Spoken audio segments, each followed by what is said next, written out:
The next 10 years will bring more change than the previous 100 years. World War II, the internet, the atomic bomb.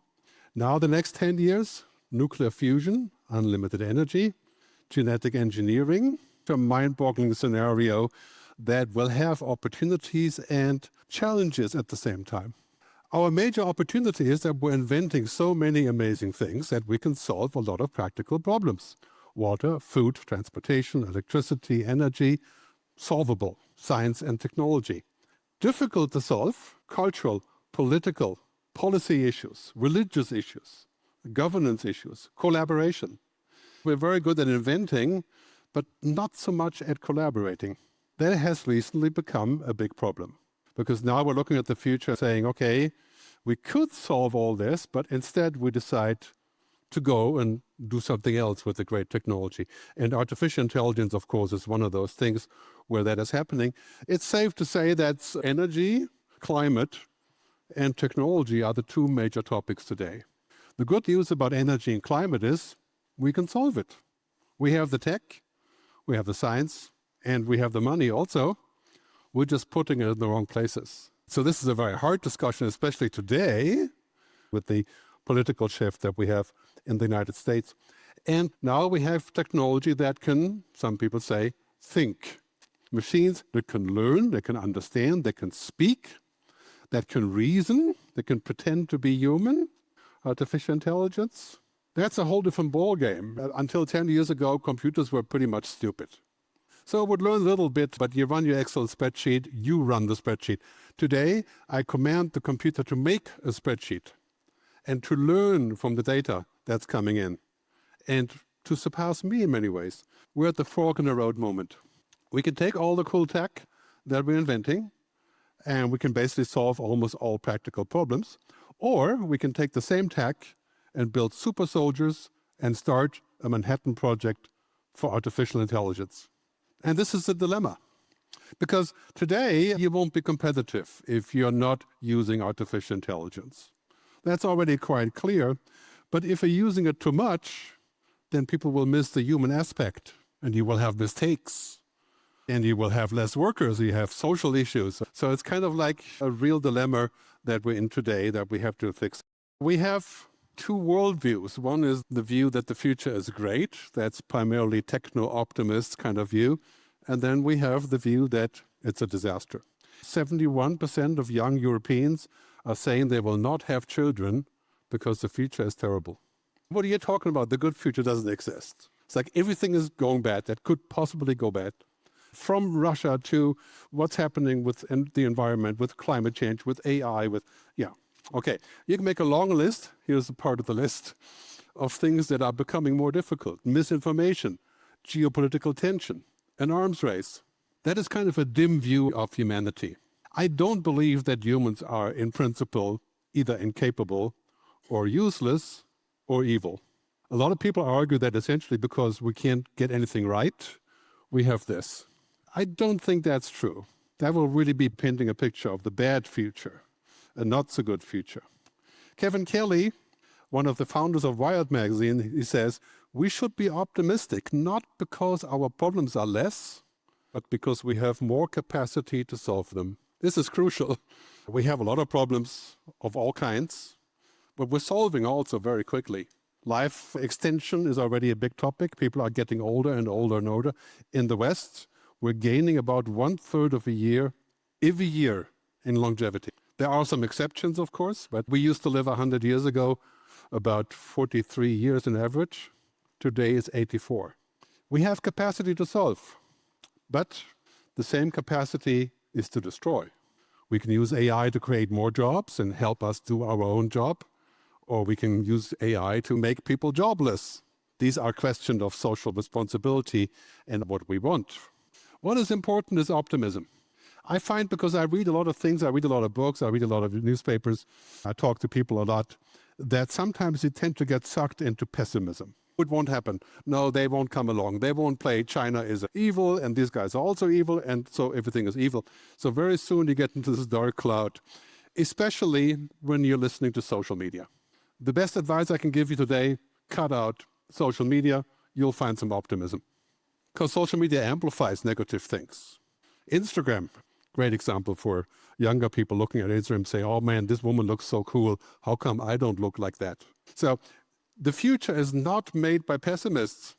This is why Americans are so good at making the future. It's a cultural thing. In Switzerland or Germany, I meet people and I say, okay, this is happening about the good future. And they say, yes, but, and no, but, right? In the US, yes, and I have another idea about this, and we could do it like that. It's the opposite. It's in here. Our mindset contains our future. I wish for Bulgaria to have this mindset. Hungry, courageous, irreverent, inventive. This is what we need. And this is our problem. Again, I'm from Germany originally, the home of engineering. If it's not perfect, we don't want it. This will not work for the future. How can you invent the future when you want perfect things? In the United States, it's the other way around. It's, okay, we're going to try this and make it perfect sometime later. It's a mindset, not engineering, but vision. And this is very hard for us to learn in Europe, to make that cultural shift.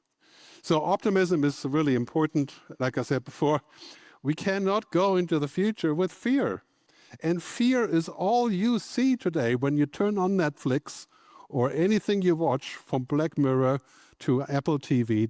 98% of all films about the future, Hollywood films or Bollywood for that matter as well, 98% are dystopian.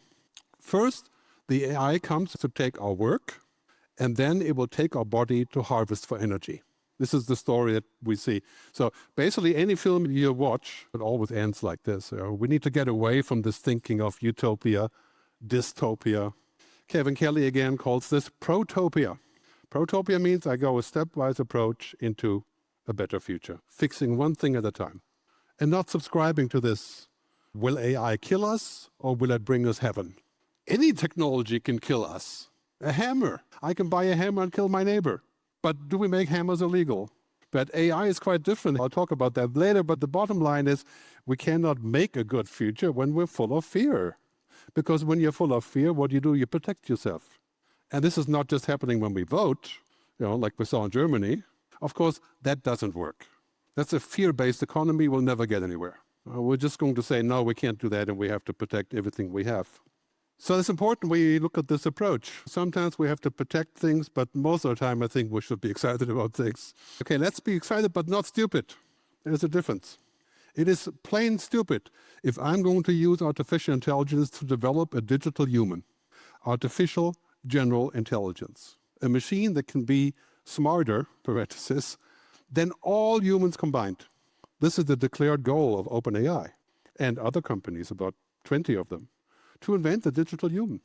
To which I would say, well, I'm excited about AI, but a digital human? What do I do then? So 7 exponential game changers, not just artificial intelligence. They're all coming together now. AI, robotics, quantum computing, nuclear fusion, genetic engineering, biotechnology, genomics, and geoengineering. And the list isn't even complete. And we're inventing all these things at this very moment. It has been said many times, whoever is the master of AI and quantum computing and then invents unlimited power with nuclear fusion, basically problem solved. Most scientists agree nuclear fusion, it's not 50 years away. Some people are very optimistic, 5, 8, 10 years. I would say more like 15 years, but not 100 years. Fusion is the opposite of fission, so it creates nuclear energy without pollution. Imagine unlimited energy. I mean, that would be unlimited desalination, unlimited transport. We could go to space, solves almost every problem.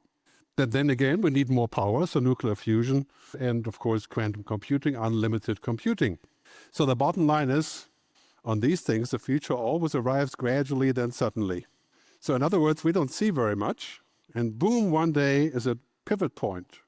I used to be in the music business, and we talked a long time about digital music.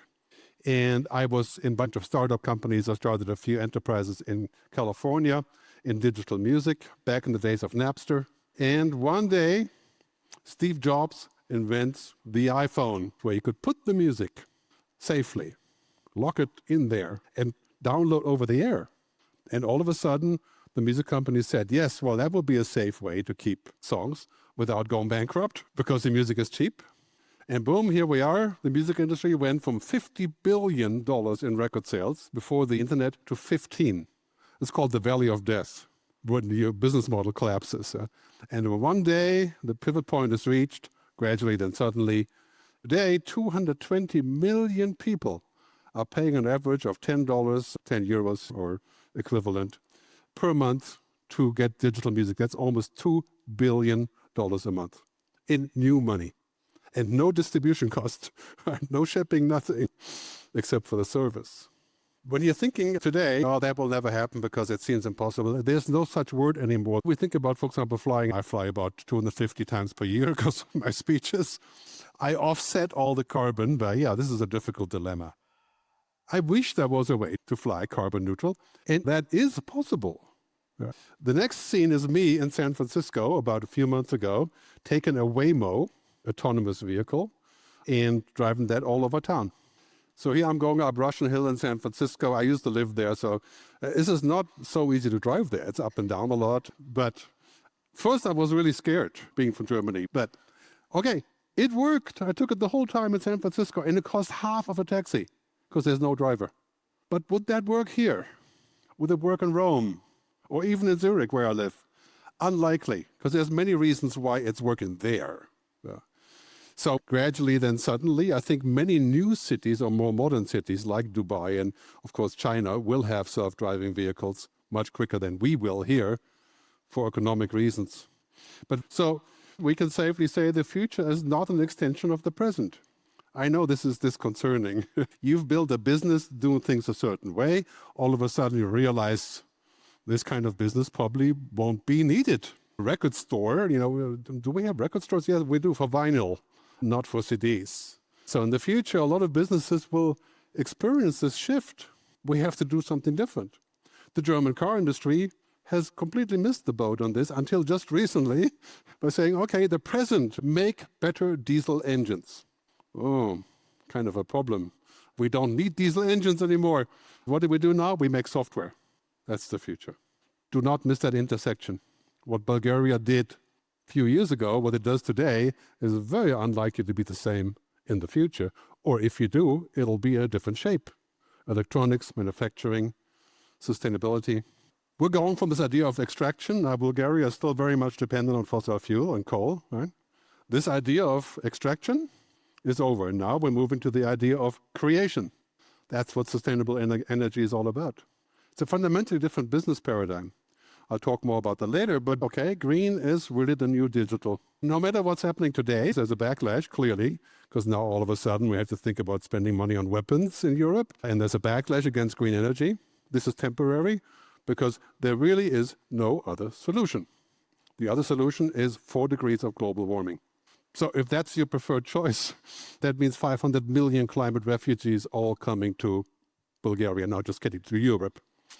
So we have 4 simultaneous revolutions. Geopolitical revolution, the digital revolution, mostly about cognitive computing, smart machines, AI. Then we have, of course, the green revolution. This is by far much bigger than all the other ones. By 2030, it's all about going green all the way. The hard part is Europe can be 100% fossil fuel free. If we don't get China, India, Brazil, and the other guys aboard, we're still nowhere. So this is a tough challenge to get all that done. The final one is the purpose revolution. And that is a younger generation coming in, 25 to 40, 45, wanting different things from life. In my age, you were looking for a career, for prosperity, for growing. Today, when you're 30, you're looking at people, planet, purpose, prosperity, peace. You have a wider view. And you can see in political terms that's happening around the world. New York City, a few days ago. Holland, last election, 35-year-old leaders, and many of them very soon women. This is a huge shift that we're going to see. And I think it's very hopeful to see that all happening at the same time. The geopolitical shift. The United States is no longer the epicenter of everything. By choice. And this is a choice. All of a sudden, we have a multipolar world. I think it's good for us in Europe because we finally have to say, okay, it's us that have to be taking care of what we want. And that will go along with all the other multipolar things pretty well. Hard to say what happens after the current government in the United States. But what we have here is a completely different scenario. And it forces us now to do this, the United States of Europe. Just talking about this, what are you thinking? But, Bulgaria is going to adopt the euro, allegedly, maybe. I don't know. I'll leave that up to you to discuss. To me, this is the ticket. Pan-European police, cybersecurity, army, e-commerce, payment, European digital money. If we had a digital coin backed by everybody in Europe, our transactions would be just phenomenally easier and quicker. One example is the pan-European railway network, which people have been talking about again for 30 years. And this was made by AI, as you can tell, because it doesn't know how to spell. It did spell Sofia. So I think in the next 10, 15, 20 years, this is developing. We can go from Sofia to Zurich with a train in 5 hours. I mean, this is just one example of what's happening. Pan-European cybersecurity. Why should we invest as each country individually? And this is happening now also because now we're no longer really that friendly with what used to be our biggest threat. I think we're going to see a pan-European stock market. I call it the SUSDAC, the sustainable NASDAQ. Because in Europe, we're concerned with things being sustainable, not just for energy, but also humanly sustainable. This would be very good for us to have a stock market like this. Just imagine a European central bank digital currency woven into everything. That would solve a lot of problems for us. It would create other problems as well. But yeah, I think that would be phenomenal and a very good start. So the paradigm shifts underlying all of these things. The biggest one is really this mega opportunity as we're going into a future where this is the primary concern.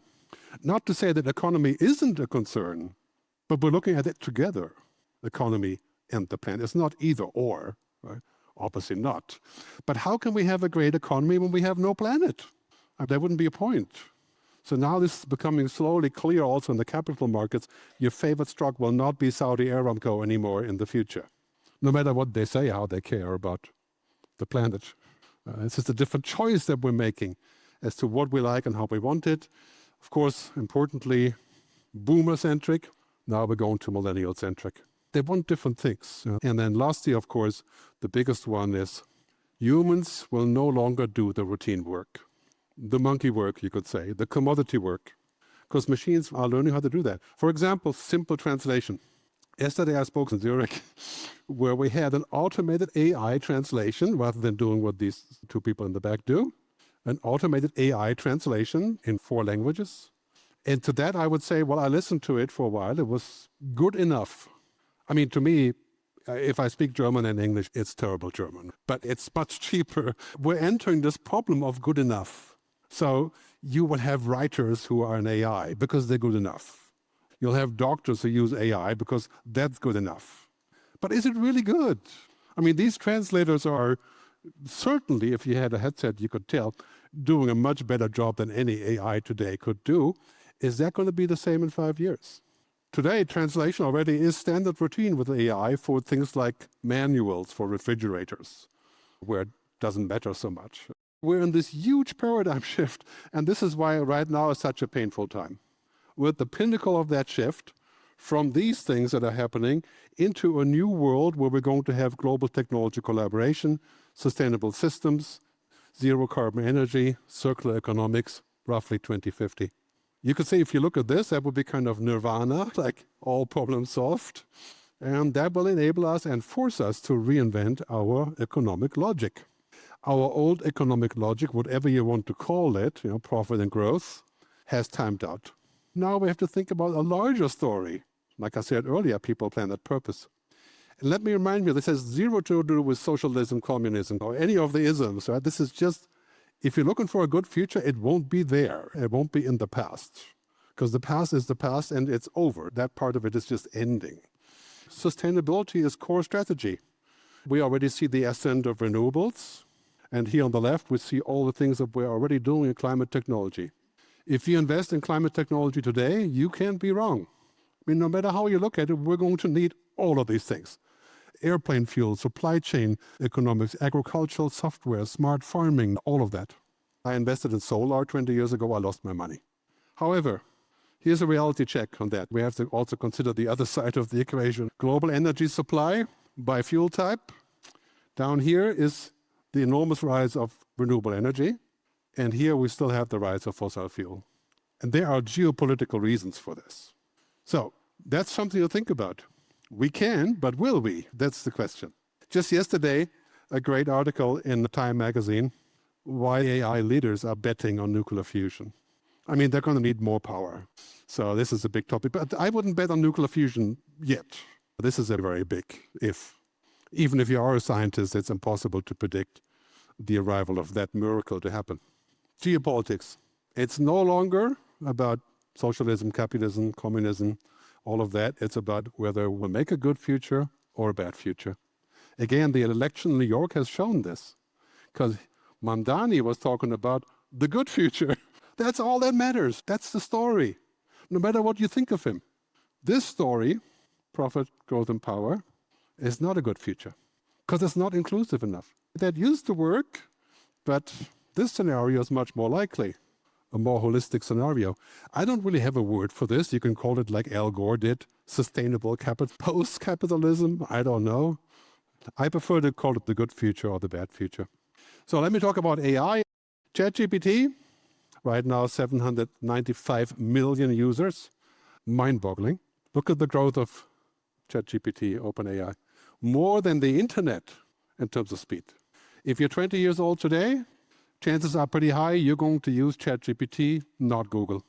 Once you've used ChatGPT, Google is over.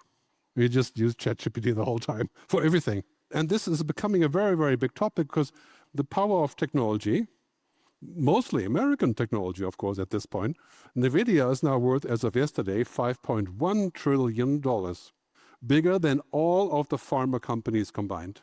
All of the pharma companies. That shows you something. And NVIDIA doesn't make AI, they make chips. They make the shovels for the AI. We're seeing a huge wave, probably the biggest wave ever since the railroad was invented.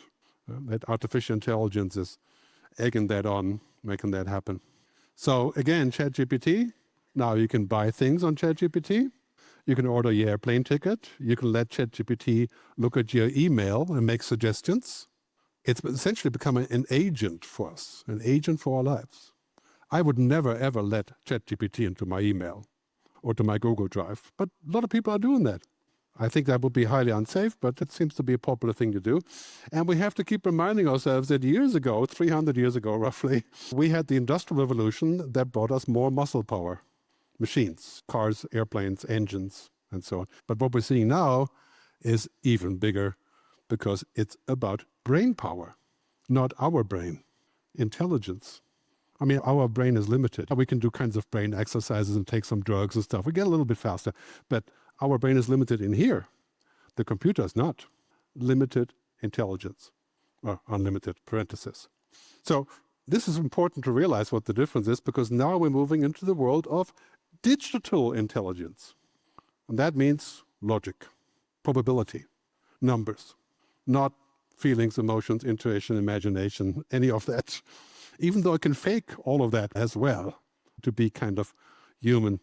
But we're seeing a huge shift here towards intelligence and the network becoming an entirely different story. And this brings up a big problem. Who is in charge? ChatGPT in Holland for the election, you want to check out the candidates. And it turns out when you ask ChatGPT or any of the others, Gemini or all the other ones, it would basically mix up the Green Party and the Social Liberal Party all in one big pot because it seemed to be the same. And it was basically completely unbalanced coverage of the candidates, about 27 of them in Holland. It was the worst thing how it was actually simplifying this. Technology has no ethics. It's a machine. It knows nothing about your values, your concerns, love, emotions. All of that is meaningless. Even truth is meaningless when it's about probability. It will give you the most probable answer. When you feed a machine, an AI, all the books about philosophy, this does not make the machine a philosopher. What does it make the machine? Well, it could quote from all the books. It could simulate. That's really different than being a philosopher. It just has the book that it has read. To put this into context, I made a video of myself. I asked ChatGPT to write a plot about what I should say here today. And then I went to Hey Gen, which generates avatars. And I uploaded my video, and as you can see, it looks pretty bad, but at least at this moment, looks like I'm about to fall over. But anyway, I figured I should do it in Bulgarian. Здравей, София, голямо удоволствие е да вашият интелект, двеният интелект. Better than nothing. The next one is even clearer. I am not Morgan Freeman, and what you see is not real. Well, at least in contemporary terms, it is not. What if I were to tell you that I am not even a human being?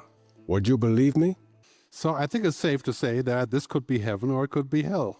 I mean, I can speak to you in Bulgarian, even though it's terrible. It's better than if you don't speak English. It works. I have a Spanish YouTube channel now. I have a Portuguese YouTube channel.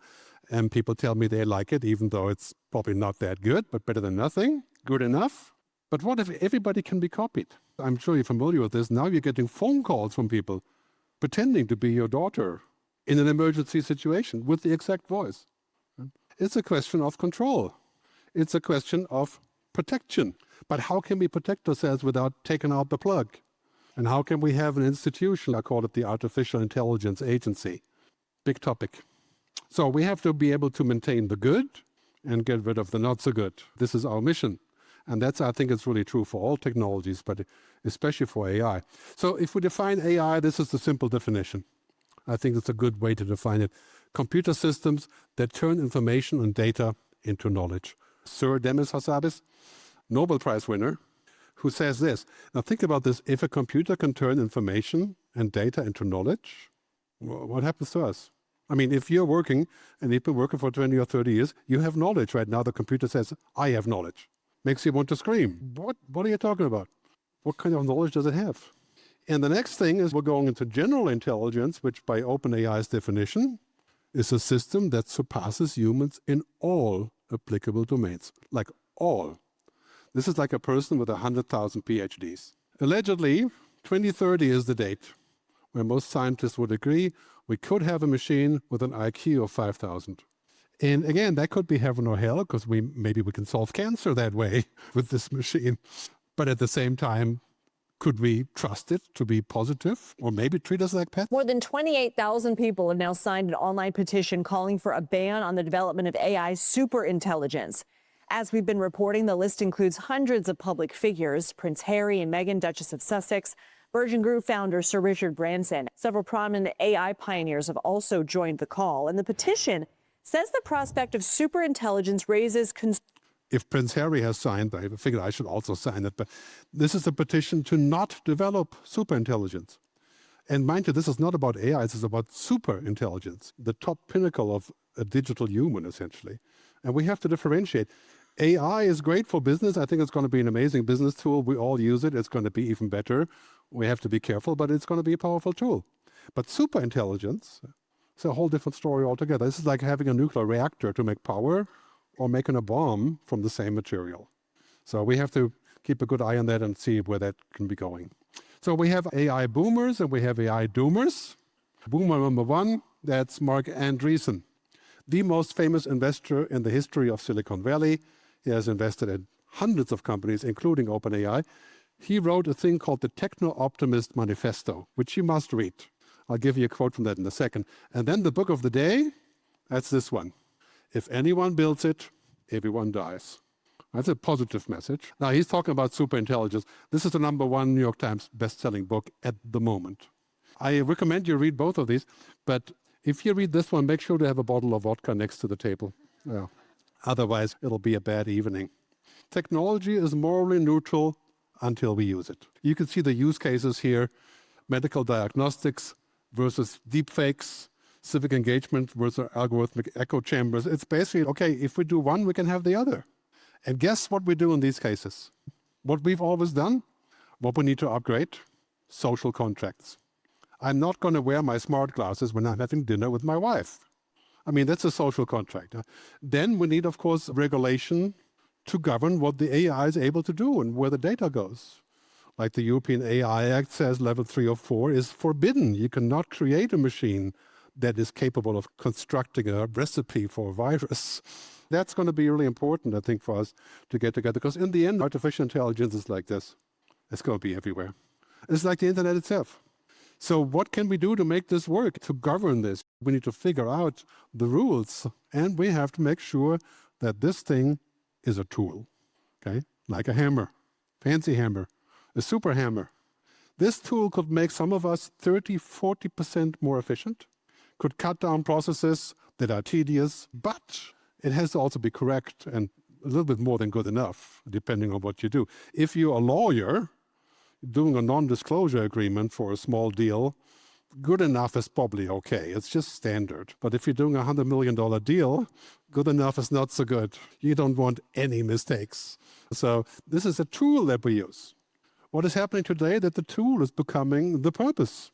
God, if you so wish. The tool becomes a purpose if when you wake up in the morning, you say, ChatGPT, what's my most important meeting of the day? When should I order the Uber to go there and let your life be run by a machine? That's called a purpose rather than a tool. So I suggest we should nail it down to this in business. I call that cava, like the Spanish champagne. That's good to remember. Cognification, helping us to be smarter. Augmentation, language translation. Document retrieval. Financial information. Nuts and bolts stuff. Virtualization, digital twins, manufacturing, very powerful tool, and maybe some automation, maybe. Automation is difficult. We should not focus so much on automation. This is why we cannot fire people because we have AI. We don't fire people, we give them AI to do this. That's the whole point. We give them better tools, just like we gave them mobile phones in the cloud. Inadvertently, if your job is 90% routine, call center, yeah, you're in trouble, given the logic of the machine. There are some jobs that are in trouble, but there's also, of course, new jobs being generated. And we have all the things that it does that we don't really want to see. I call them the traps versus the cover. And so reductionism, truthless abdication. My main concern about using these tools is that we become utterly lazy and bored. We don't write anymore, we don't try anymore, we don't take any effort. And everything we see, 50% on the internet today, is already written by AI. 50%. So what happens to real relationships? I mean, that really makes you worry about where things are going. But nevertheless, we need to focus on the magic. And we have to try not to focus on things that aren't magic. I think cognification is kind of magic. I feel like I have some magic now when I use these tools. I also like augmentation, like a language translation. That's also good. Not always, but usually. What I do not want is the last one. I don't want this dehumanization and becoming digitized. And this is what companies want, of course, because the more you digitize, the more dependent you become. If we get to the final stage, we get to where Instagram and Facebook is today, toxic, poison. And then there's many good things about Facebook and Instagram, but we don't want to get to the poison part. We have to make our balance. And this is our mission, is to figure out how we can do that. Because we have machines now that are speaking like they're human. It's kind of scary, actually. So big advantages are all these: increased productivity, reduction of routines, deeper data. If you're in the production business or film companies, you can use tools that used to be subject to a 200-hour learning curve, like Adobe software for editing video. Now you can do the same thing with AI tools in 2 hours. It won't be as good, but it'll be closer. So here you have all the things that are not so good. Cognitive offloading. In other words, laziness. Medical term for that. Automation bias. Reductionisms. Mistakes. So now we have the job of balancing, and the biggest impact is how we work. This pyramid of the past that I grew up with, many of you as well, traditional education, data, information, knowledge, and now it's moving up here because the machines are where the knowledge is. Not all the knowledge. Machines have data and information. That's what we use them for. And now all of a sudden my job is no longer down here. If you want to know the future of Bulgaria, you just ask ChatGPT. It does a pretty good job. You can even ask ChatGPT to do it like I do it. And you can ask ChatGPT to make a video with me in it or a slideshow. And it won't be bad. It'll be interesting. Right? But what I do is different. We understand and we try to use wisdom, intuition, imagination, purpose, all the things that make us human. That's what we do. That's what the machine can't do. So all of these things, critical thinking, this is what our kids have to learn. Our kids shouldn't be learning how to program because computers program themselves now. Understanding, compassion, resilience, This is how we're going to reinvent our economy of the future. So important to realize that as we go into this future, if you are working in this turf, the machines are getting very good at this. Very, very good. No doctor can read 3,580 research reports a month. Not possible. The machine can. And you can query them after the machine reads it. So you're getting an enormous head start here. We need to converge those two. When we think about the human brain, we have spatial intelligence, emotional intelligence, allegedly mostly women have that. I wouldn't be surprised. Social intelligence. Intelligence is a complicated topic for humans because it's not just one thing. And finally, of course, what I call the andro rhythms, the human things, creativity, emotions, values. So the future really is, let's use the machines to get the commodity work done. Green future scenarios, energy scenarios, advertising, and so we use machines for that all the time. But for the important things, this is why we should not have politicians that are AI, as has been suggested, or judges that are trained by a software to figure out if this person should get probation or not. These systems already exist. If you have taken an interview with a company, chances are big companies are using HireVue. HireVue is an AI that you sit in front of and you do an interview with the AI. And then HireVue says the truth about you. Think about that for a second. I mean, any company that would ask me to sit in front of a computer for an interview, I think I would look somewhere else. But these things are happening everywhere already. Let's also remember this. Intelligence is not consciousness. There's a vast difference. Intelligence is solving things. Machines can solve things. Consciousness is experiencing and feeling things. It's a whole different cup of tea. We do not want the machines to experience or to feel or to even pretend that they do. It would be utterly confusing for us. We want them to get the job done, right? The competence. And the rest, I think we can handle. Machines don't think, they don't have hunches, they don't understand. Most importantly, they don't care. How could a machine care? It's an algorithm, right? It cares to be efficient. That's what machines do. So what do we do now? First, I think the future is better than we think. We look at all these scenarios and we say, oh my God, this could end really terribly and so on. But you have to remember that this is not really different than many things that we've already done in the past, where we found solutions to complex problems. We have to start creating our preferred future, the future we want. What future does Bulgaria want? What is the market position? What future do we want in Europe? I think the answer is clear. We want a human future. This is what we are in Europe. We're humanists. Not to say that Americans aren't humanists either. This is really why we came together in Europe to think about our human future. Super important, the 4 revolutions. Geopolitical, complicated. The other 3, put this on the flag of the future of Bulgaria.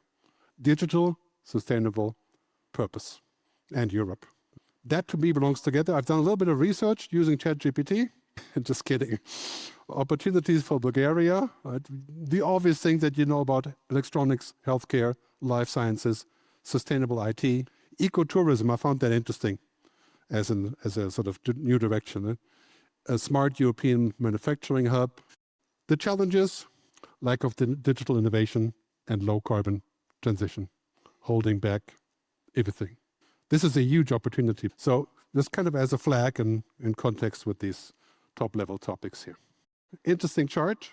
The employment by tenure. The United States, many people, this is the red line, have new jobs, which means they switch jobs, they made up their own jobs, they're entrepreneurs, and so on. So there's a huge shifting going on. Every couple of years you do something else. Down here, Europe, Italy, and Poland, it's the other way around. Staying in jobs for more than 20 years. Not changing, not adapting. Bulgaria, according to my research, this is the number. 72% are in the job more than 60 months. So we need to think about how we can be more flexible, how we can upgrade our jobs, the mindset, the skills, the narrative, create opportunities. And this is, I think, a cultural thing, of course. Staying with your job longer is, of course, what we do in Europe. We have to take a wider view. Again, when I worked in the music business, a lot of music companies said, we will never make any money on the internet. And their view was the copy of the song is how we make money. So it was like $1 per copy. And today, that concept is gone. This is the graph for the music industry, the valley of death here.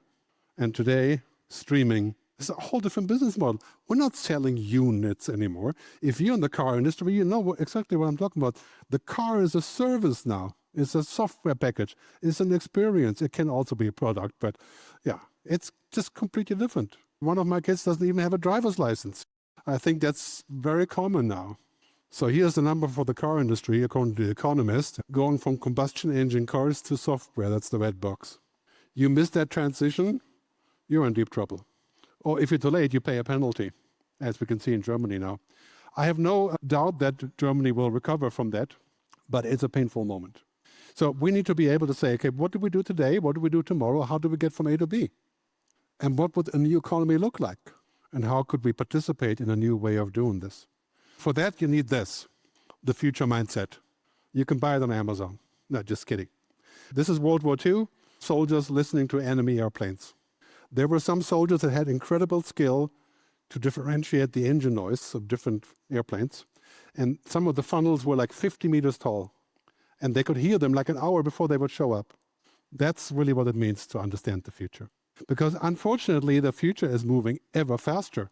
We used to think of the future as, 10, 20 years. But now the future is 2 years. ChatGPT, 2.5 years. Google, good luck Google to compete with that. In the future, the internet will be the AI net. It won't be what Google is used to. It's a whole different cup of tea. We have to observe, understand, imagine. We have to practice that. And again, it's a cultural thing. In the United States, this is a standard procedure. It's just a way of life, looking at the future like this. And being a futurist is also a normal job there. So clearly, this is absolutely everywhere. We must embrace technology, use it to our benefit. We should not become technology. Becoming technology means I can't function without this. I get lazy because I use it. I stop making an effort. I delegate everything. I abdicate. I'm no longer interested. Let the machines make decisions. That will be a bad result.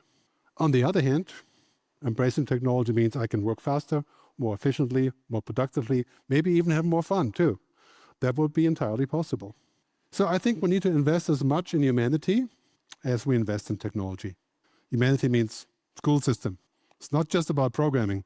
It's about art, sports, music, ethics, understanding, all these things, philosophy, all of those things. Let's keep in mind that we have to invest in the human to pair up to technology, right? To actually become more human rather than less. So I want to thank you for your time, and I'm hoping when I come back to Sofia next time, I will see the good future emerging. And now I'm open for questions or comments. Thank you. One question from here. Everyone is talking about all the jobs that are going away with AI, machines, and everything else. I personally am a huge optimist of the new jobs that will be open. But have you thought about that? What do you think about new jobs and new opportunities that don't exist today? Okay, this is not an easy topic, but I think really what's happening is it's maybe not the jobs that are going away, but the routine parts of the jobs. And that could already be quite painful if you like routine. Everybody kind of likes routine, but simple routine like washing the dishes or driving a car or something. In many ways, we can say when the routine is taken by the machine, then we get freed up to do something else. But if then the model is that the company will just hire less people because I can do more work, then we're still not going to be anywhere. So I think it's quite clear, it won't happen as quickly, but in 10, 15 years, we have to think about creating a public fund for getting people who are transitioned out to consider new things. And this has been suggested now in the US called the AI Horizon Fund, to put the benefit of AI money into that. Eventually, in 20 years or so, we're probably going to end up working half the time for the same money, like France has been proposing for a long time. So I think we may very well only work 3 or 4 hours a day because we have all the help, making the same money because the money comes around. Now, this is largely a political and policy question. So I think this is why we need some guidance. And we really do have to think about that. I think maybe it's time that we stop obsessing with work as being the central part of our lives, like we know so well for the last 100 years, and think about a different way of working that includes technology. You talk about the good future, not anymore communism or capitalism, but a good future that is kind of around a new theme, the better for society. How do you think, and you quoted also Horowitz, And he recently got into a lot of publications about the network state, a whole new vision based on AI and automation of transforming and eliminating states, nation states. What would you say about that? Okay, yeah, this is a long story. And Mark Andreessen says many things. He's a super influential man, a very smart man. So it's hard to be against what he says. But there's a certain trend in Silicon Valley to think of the future as being transhuman, which means to move into a future where the machines are doing the work. We become one with the machine. Ray Kurzweil and other people. I admire the exponential thinking, but I don't think that's the right direction. I think anything that we do with technology must result in human and planetary flourishing, one way or the other. If it's only in economic flourishing, we're going the wrong direction. So, for example, Mustafa Suleyman, the CEO of Microsoft AI, said just 3 days ago, we should not be pursuing a machine that can be like a human, because there would be no business model for that, except for certain demise. What is the idea of a business model where I'm no longer needed? We've got so many practical problems that we can solve with technology. Why do we remove ourselves? And the answer is because it will make trillions of dollars. When OpenAI goes on the stock market, we'll have the biggest IPO ever, public offering, in human history, ever. And this is because they replace humans, essentially.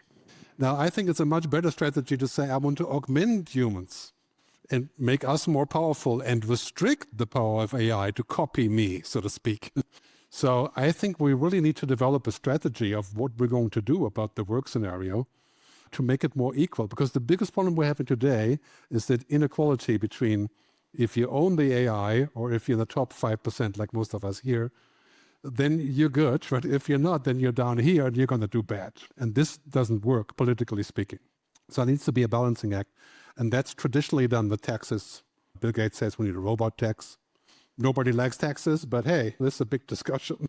Ultimately, we have to create an equal system where everybody can take advantage of our accomplishments. And that's why I say traditional means of politics don't really work here anymore. If I was a politician and I say we need to have a green tax, every citizen in Europe pays 2% climate change tax to fix the problem, nobody would vote for me. I mean, not even the most far-out people. But in the end, it will probably be a good solution to do that. So these are practical problems that we're looking at today. Sometimes I think we're going to have to really bite the bullet to create something entirely new. And that's what you see right now in New York, biting the bullet. Painful. Anyway, thank you very much.